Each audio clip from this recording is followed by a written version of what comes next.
ये वीडियो तो आप लोगों ने देख ही लिया होगा, जिसमें एक जंगल है जहाँ के पेड़ों को रात के अंधेरे में चोरी चुपके से काटे जा रहे हैं और पीछे से मोर की रोने की आवाजें आ रही हैं।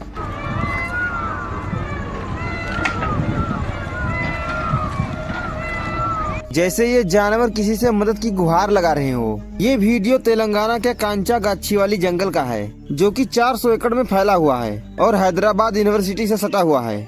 जंगल के कटाई पर पिछले कुछ दिनों से यहाँ के यूनिवर्सिटी के स्टूडेंट लोग प्रोटेस्ट कर रहे थे, जिस पर फिलहाल सुप्रीम कोर्ट ने अगले आदेश आने तक रोक लगाया है। लेकिन सवाल ये है कि राज्य सरकार ये जंगल काट क्यों रही है, स्टूडेंट प्रोटेस्ट क्यों कर रहे हैं और इस पर रोक क्यों लगाया गया है। इस पूरे मुद्दे को समझने के लिए वीडियो को अंतिम तक जरूर देखें। अगर जानकारी अच्छी लगी तो चैनल को सब्सक्राइब कीजिए और वीडियो को लाइक जरूर कीजिए। हैदराबाद का ये जंगल हाथी, मोर, लोमड़ी, हिरण जैसे जानवरों का घर है, जिसकी कटाई से इनका जीवन संकट में पड़ सकता है। ये एरिया 3 से 47 पक्षियों और जानवरों का आशियाना है, जिसमें कई प्रवासी पक्षी भी शामिल हैं, जो कि इस कटाई से संकट में पड़ सकते हैं। आपको बता दें कि ये सिर्फ एक जंगल ही नहीं है, बल्कि हैदराबाद का ग्रीन लंग्स भी है, जो AQI में सुधार करता है, तापमान को नियंत्रित रखता है। इस एरिया में कई जल स्रोत भी हैं, जो कई स्पीशीज जो कि जंगल से बाहर नहीं निकलते हैं, उनके पानी का स्रोत और घोंसला बनाने का स्थान भी है। जहां एक तरफ ग्लोबल वार्मिंग बढ़ती जा रही है,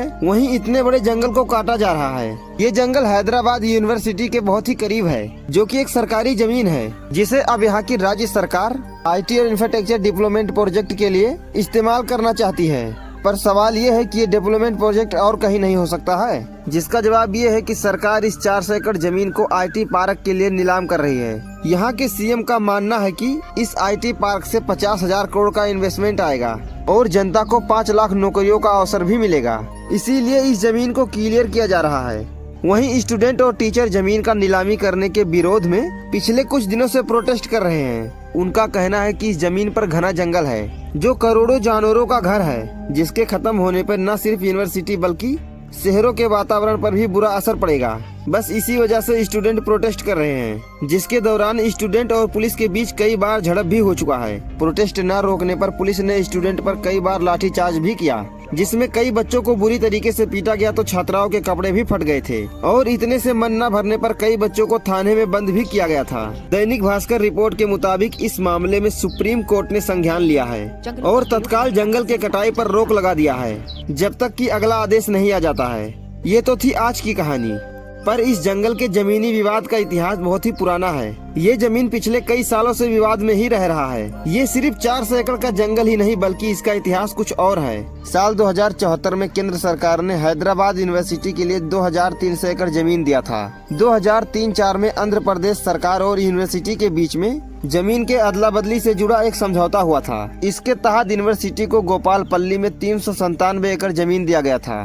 फिर आया 2004, जिसमें आंध्र प्रदेश सरकार ने यूनिवर्सिटी से सटी 400 एकड़ जमीन IMG एकेडमी को अलर्ट कर दिया। लेकिन IMG ने 2006 तक वहां पर कोई काम नहीं किया। जिस काम के लिए उनको ये जमीन मिला था, जब वहां पर कोई काम नहीं हुआ तो सरकार ने इस जमीन को वापस ले लिया। जिसके बाद साल 2006 में सरकार ने इस अलर्ट को कैंसिल कर दिया।